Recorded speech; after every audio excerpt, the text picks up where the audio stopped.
오늘 성경 본문은 믿음으로 여리고가 이 무너진 그 일, 그리고 또한 믿음으로 여리고성의 그 기생 라합이 하나님의 그 멸망당할 때, 여리고가 멸망당할 때 하나님의 구원을 받은 일, 이 두 놀라운 사건을 우리에게 말씀합니다. 오늘 이 본문에서 말하고 있는 이 믿음은 누구의 믿음이냐면 바로 이스라엘 자손들의 믿음입니다. 요셉 때부터 애굽에서 지내던, 그쪽에 거하던 이스라엘 자손들이 언약에 신실하신 하나님의 그 큰 능력으로 말미암아 출애굽을 하고, 그리고 홍해를 마른 땅처럼 건너고, 그리고 광야를 40년 동안 하나님의 돌보신 가운데 지난 후에 그 하나님이 약속하신 가나안 땅에 이르게 되었습니다. 하나님은 그 이스라엘이 그 가나안 땅 가는 중에 여러 민족들, 그들의 땅도 지나고 맞닥뜨리게 하셨지만 그 땅, 만나는 모든 땅을 다 차지해라 라고 말씀하시지는 않았고 또 허락도 하지 않으셨습니다. 그래서 하나님은 이스라엘 자손들이 에돔 땅을 지났을 때에도, 그리고 모압 땅을 지날 때에도, 암몬 땅을 지날 때에도 그 땅을 모두 그들과 싸우지 말고 또 그 땅을 취하지도 말라라 이렇게 하셨습니다. 반면에 하나님께서는 가나안 땅, 하나님이 약속하신 땅은 모두 취하라라고 명령을 해 주셨습니다. 이스라엘 자손은 그래서 이 요단강을 건너서 이제 가나안 땅에 진입한 후에 첫 번째로 이제 취해야 될 성이 여리고 성이었습니다. 여리고 사람들은 이스라엘 자손들과 함께 하신 그 하나님의 큰 능력과 큰 일을 다 소문을 통해서 들었습니다. 그래서 그들은 또한 이스라엘 백성들이 이제는 이 여리고를 차지하러 저 앞까지 왔다는 것도 다 알고 있었습니다.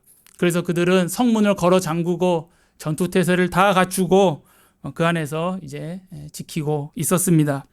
오늘 보면 30절 보면 이렇게 말씀합니다. 믿음으로 7일 동안 여리고를 도니 성이 무너졌으며, 누가 돌았습니까? 바로 이스라엘 자손들이 돌았습니다. 이들이 바로 오늘 믿음으로 이 성을 돌았다 이렇게 말씀하고 있습니다. 그렇다면 이들은 무엇을 믿고 이 여리고 성을 돈 것입니까? 이에 대해서는 여호수아 6장에 자세한 말씀이 있습니다. 제가 6장 1절부터 5절 말씀을 한번 읽어드리겠습니다. 이스라엘 자손들로 말미암아 여리고는 굳게 닫혔고 출입하는 자가 없더라. 여호와께서 여호수아에게 이르시되 보라, 내가 여리고와 그 왕과 용사들을 내 손에 넘겨주었으니 너희 모든 군사는 그 성을 둘러 성 주위를 매일 한 번씩 돌되 엿새 동안 그리하라. 제사장 7은 7 양각 나팔을 잡고 언약궤 앞으로 나아갈 것이요 7째 날에는 그 성을 7번 돌며 제사장들은 나팔을 불 것이며 제사장이 양각 나팔을 길게 불어 그 나팔 소리가 너희에게 들릴 때에는 백성이 다 큰 소리로 외쳐 부를 것이라. 그리하면 그 성벽이 무너져 내리리니 백성은 각기 앞으로 올라갈지니라 라고 말씀하셨습니다. 여기서 여호와 하나님은 약속을 먼저 주시고 그리고 명령도 주셨습니다. 어떤 약속을 주셨습니까? 제가 방금 읽었던 말씀의 2절을 보면 내가 여리고와 그 왕과 용사들을 내 손에 넘겨주었으니 라고 이렇게 말씀하셨습니다. 여리고를 주시겠다는 약속입니다. 그리고 여호와께서는 이어서 명령을 내리십니다. 간단히 요약하면 6일 동안 그 성을 돌고, 그리고 돌면서 나팔도 부는데 7째 날에는 7번을 돌고, 그리고 양각 나팔을 길게 불면 백성들이 그때서야 크게 외쳐라 라는 것입니다. 그리하면 성벽이 무너질 것이다 라고 또 약속을 덧붙여 주셨습니다. 그리고 앞으로 나아가라 라고 또 명령도 하십니다. 이처럼 하나님은 이스라엘 자손들에게 여리고를 주시겠다는 약속뿐만 아니라 어떻게 하면 취할 수 있는지도 알려주셨습니다. 그 방법은 아까 말씀드린 대로 매일 한 바퀴씩 돌고 7번째는 7바퀴 돌고 나팔 부고 큰 소리 외쳐라 라는 것입니다. 이 말씀을 받은 이스라엘 백성들은 이 말씀대로 그대로 순종했고요. 또 우리 성경 말씀을 통해서 우리가 잘 알듯이 여리고는 그렇게 무너졌고 그리고 그 성을 취하게 되었습니다. 그런데 이 여리고 성은 대체 여리고 성을 무너뜨린 힘은 어디서 온 그런 힘입니까? 바로 성도님들 잘 아시다시피 그 성을 7번 돌고 그리고 나팔을 불고 그리고 소리친 거기에서 이 성을 무너뜨릴 힘이 있지 않다는 것은 잘 아실 것입니다. 성을 돈다고 해서 성이 무너지지 않습니다. 나팔 분다고 성은 무너지지 않고 소리친다고 해서도 그런 일이 발생하지는 않습니다. 이스라엘 백성들도 하나님의 말씀하셨을 때 그대로 순종했지만 자기들이 도는 그 성을 도는 그 힘으로 이 성이 무너진다고 생각하지 않았을 것입니다. 자기들이 나팔을 불었다고 그 나팔 소리 힘으로 무너진다고 생각하지 않았을 것입니다. 큰 소리 외쳤지만 그 외치는 소리로 성이 무너진다고 생각하지 이스라엘 백성도 그렇게 하지 않았을 것입니다. 바로 전적으로 여호와 하나님의 큰 권능이 그 성을 무너뜨린 것입니다. 그런데 여호와 하나님은 자기의 이 큰 권능으로 자기 기뻐하시는 뜻을 이루실 것인데 또 실제로 하셨는데 왜 이스라엘 자손들에게 성을 7번 돌게 하고요, 나팔을 왜 불게 하고 왜 소리를 치도록 이렇게 명령을 하셨을까요? 이는 바로 헤아려 본다면 하나님의 백성들이 이 하나님의 일에, 하나님이 하시는 일인데, 하나님이 이루실 일인데, 하나님 기뻐하신 뜻대로 하실 일인데 그 일에 우리가 믿음으로 동참함으로 그 하나님의 백성들이 그 하나님의 영광을 더 알고 또 그 가운데 하나님께 영광을 돌리게 하시려고 그것을 시키셨다라고 얘기해집니다. 이스라엘 자손들이 하나님 말씀을 받고 그 약속을 받고 그 명령을 받고 그대로 이렇게 성을 돌고 나팔 불고 소리친 일의 그 본질은 바로 하나님의 말씀에 대한 믿음입니다. 바로 하나님께 대한 믿음으로 그것을 한 것입니다. 그리고 이들이 그 외쳤던 그 소리, 그들이 돌았던 그 발걸음, 그들이 불었던 나팔은 바로 하나님께 대한, 그러니까 여리고를 향한 것이 아니라 하나님께 대한 그들의 믿음의 간구였다는 것입니다. 시편 147편 10절에서 11절 보면 이렇게 고백합니다. 여호와는 말에 힘이 세다 하여 기뻐하지 아니하며 사람의 다리가 억세다 하여 기뻐하지 아니하고 여호와는 자기를 경외하는 자들과 그의 인자하심을 바라는 자들을 기뻐하시도다 라고 이렇게 말씀합니다.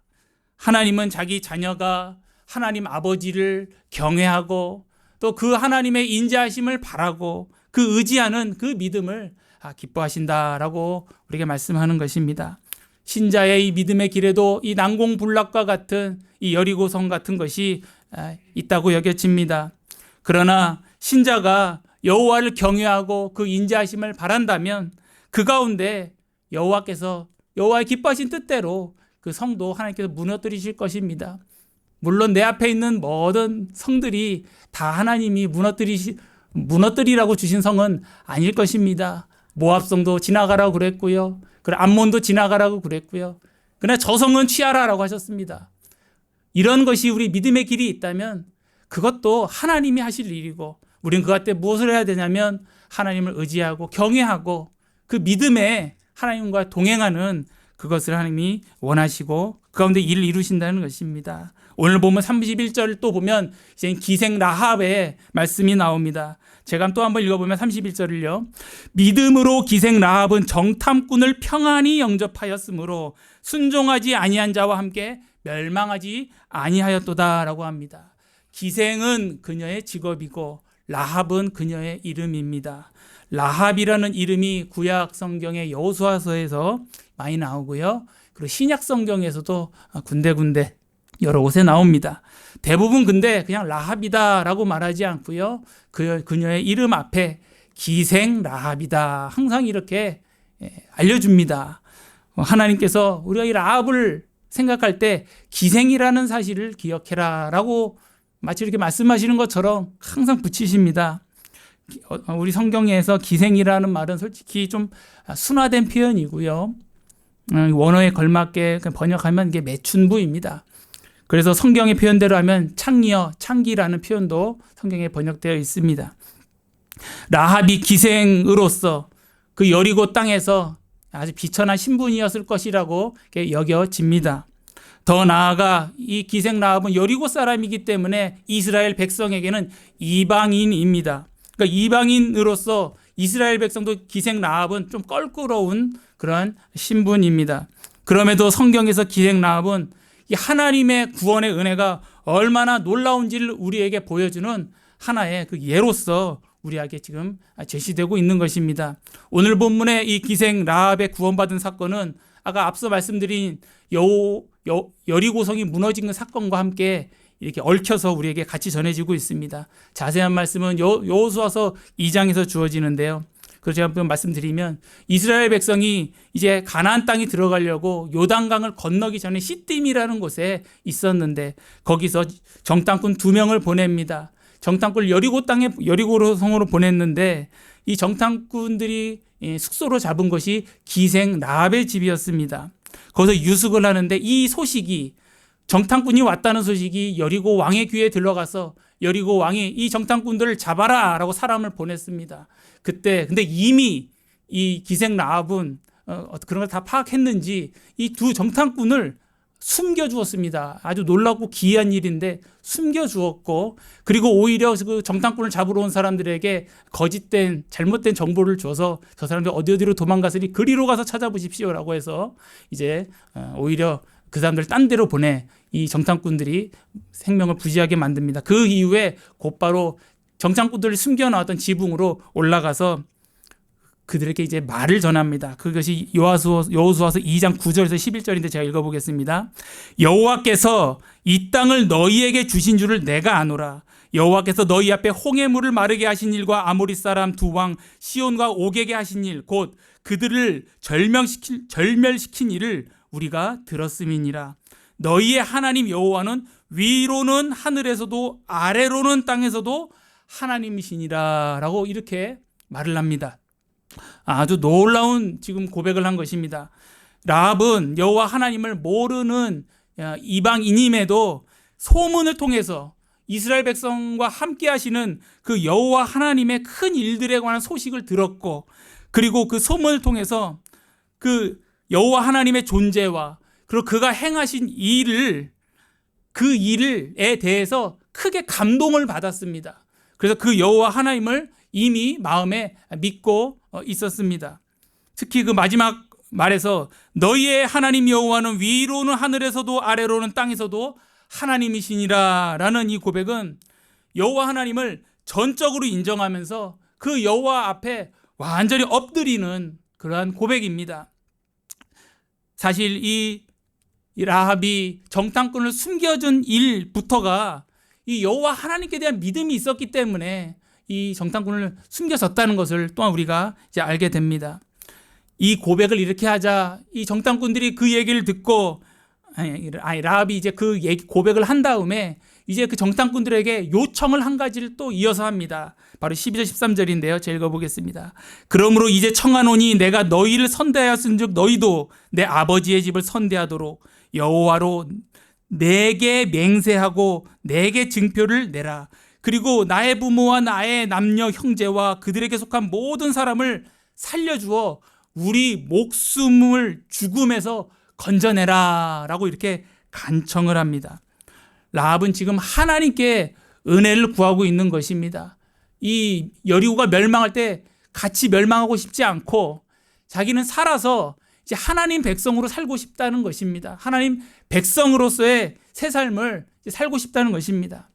라합이 이제 자기 백성들, 자기 가족들과 함께 이 삶을 살기를 원한다는 것을 표하면서 이제 그 정탐꾼 2명에게 서약으로서 맹세할 것을 부탁했고 그리고 정탐꾼들은 그것을 그대로 맹세를 해주고요. 그래서 정탐꾼들은 무사히 여호수아에게로 돌아가서 이 모든 사실들을 알려줍니다. 그리고 이스라엘 백성들은 이제 요단강을 건너서 아까 우리 앞서 말씀드린 대로 하나님의 명령에 순종하여 여리고성이 무너지고 그리고 여리고성 안으로 진입하여서 이 기생 라합의 모든 가족들을 이제 보호하면서 그리고 그 여리고 땅을 점령하게 됩니다. 여호수아서 6장 25절에 그 이후의 일을 이렇게 말씀합니다. 여호수아가 기생 라합과 그의 아버지의 가족과 그에게 속한 모든 것을 살려주었으므로 그가 그 이제 기생 라합이죠.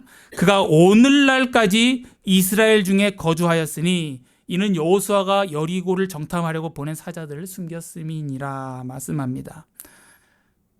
네, 우리가 성경을 더 읽어보면 기생 라합 이야기가 여기서 안 끝납니다. 예? 우리 신약에 가면 마태복음 예수님의 족보에 기생 라합이 또 나옵니다. 이 라합이 이때 하나님 백성이 돼가지고 유다 자손의 살몬이라는 사람과 또 결혼해서 보아스라는 아들을 낳고, 이 보아스의 또 후손이 누가 오냐면요, 다윗 왕이 그 후손입니다. 그리고 성도님들 잘 아다시피 궁극적으로 이 다윗의 족보가 누구로 이어집니까? 그렇죠. 우리의 중보자 참 하나님이여 참 사람이시여 우리를 위하여 오신 그 예수 그리스도께로까지 이어집니다. 그러니까 이 기생 라합이 우리 구주 예수 그리스도의 이 혈통에 관여하는 이 놀라운 이 일을 얻게 된 것입니다. 그래서 라합은 오늘날도 이 성경에서 이 하나님의 놀라운 은혜의 예를 우리에게 드러내는, 하나님의 기이한 덕을 선포하는 인물로서 우리에게 알려주고 있습니다. 이 기생 라합이 이 여리고성이 멸망한 후에 이제 하나님의 은혜로 살아남고, 그리고 이제 하나님의 백성으로서 이제 살아갈 때 그 하루하루가 얼마나 감사했겠습니까? 여리고성 살 때도 비참하게 살았겠지만 이제는 하나님의 그 백성이 되어서 이제 하나님의 거룩한 법에 따라 하나님의 구원받은 백성으로 살아가니 그 하루하루가 얼마나 감사했겠습니까? 이런 감사가 우리에게도 있는 줄 믿습니다. 우린 주 예수 그리스도 안에서 우리도 참 비천했습니다. 그전에는 우리도 비천했습니다. 우리도 추한 것이 많았습니다. 영적으로 우리도 방황하고 있었습니다. 그러나 주님이 우리에게 복음으로 불러주셔서 하나님 나라, 하나님 자녀로 거듭나게 하시고 하나님 섬기게 하시고 예배하는 바로 이 거듭난 새로운 삶을, 새 생명 주시며 새 삶을 이렇게 살게 주셨습니다. 이것만 놓고 봐도 참 우리는 하루하루 살아가는 것이 감사거리로 가득합니다. 감사합니다. 우리는 날마다 성령의 은혜가 우리에게 있고, 또 우리는 더 나아가서 지금 영생을 지금 현재 누리고 있고, 또 우리는 부활의 소망까지도 우리는 갖고 있는 감사가 넘치는 하나님의 자녀들입니다. 그러므로 우리는 오늘도 감사하고, 또 내일도 주시면 내일도 감사하고, 매일 하루하루가 물론 우리에게는 우리의 정서에 따라 좋은 일 나쁜 일 있겠지만은 하나님이 주신 복 자체가 너무나 크고 감사하기에 우리는 찬양하고 하나님은 찬양받기에 합당하신 분이십니다. 결론입니다. 우리가 이렇게 영적으로는 과거에 방황도 했고 비천한 자였으나 이제 하나님의 부르심을 받아 지금 하나님의 자녀로서 하나님의 품에 우리가 있으니 얼마나 감사합니까? 그리고 우리가 이 감사를 한다는 것 자체가 하나님께 얼마나 영광이 되겠습니까? 이 감사를 이룬다는 것은 하나님의 영광을 우리가 가리는 것입니다. 주신 것을 인정할 때 하나님께 영광 받으시는 것입니다. 이러한 감사 가운데 하나님 경외하고 그의 인자하심을 바라며 하나님께서 주신 이 지상의 삶을 우리가 살아갈 때에 하나님께서 우리가 돌파해야 될 여리고성 주신다면 그것도 하나님께서 우리가 그분을 의뢰하고 경외하는 가운데 무너뜨려 주실 것이고, 때로는 피해가야 될 것이 있다면 피해가게도 하실 것이며, 결국에는 우리가 믿음으로 하나님과 함께 갈 때에 하나님이 기뻐하신 뜻들이 그것만이 우리 가운데 이루어지고 또 우리가 그 가운데 하나님께 찬송하게 될 줄로 믿습니다. 그러므로 이 지상에서 하나님께서 주신 하나님의 자녀의 삶을 경외와 그 인자하심을 바라는 가운데 모든 것들을 또 주님의 은혜로 이겨내는 또 우리가 될 수 있길 바랍니다. 기도하시겠습니다. 거룩하고 자비로우신 하나님 아버지, 저희는 기생 라합처럼 또 기생 라합보다 더한 것도 없이 심히 영적으로 비천하고 방황하고 비루하였으나 우리 주 예수 그리스도의 보혈의 공로로 주홍같이 붉은 죄 깨끗이 씻어주시고 흰옷 입혀주시고 하나님의 자녀라 불리는 그 특권 주시고 주님의 의를 우리의 것 삼아 주시고 그래서 그 모든 하나님의 의 가운데 하늘의 신령한 복을 누리며 천국 소망을 누리며 그것을 소망하며 이 지상에서 하나님 도우신 가운데 모든 시험 환난 주님 안에 주님의 품 가운데서 이겨나가며 지금까지 오게 하시고 앞으로도 인도하실 것이니 참으로 감사드립니다. 저에게 이 믿음 빛들어 주시옵시고 여호수아 이스라엘 백성들 하나님 의지한 가운데 여리고 넘어섰던 것처럼 저희들도 하나님께서 뭐든 주시는 것 가운데 그 은혜로서 우리 시련과 환난도 이겨나가며 하나님께 경외와 인자하심을 바람과 예배 올려드리는 저희들 될 수 있도록 함께하여 주시옵소서. 예수님의 이름으로 기도 올리옵나이다. 아멘.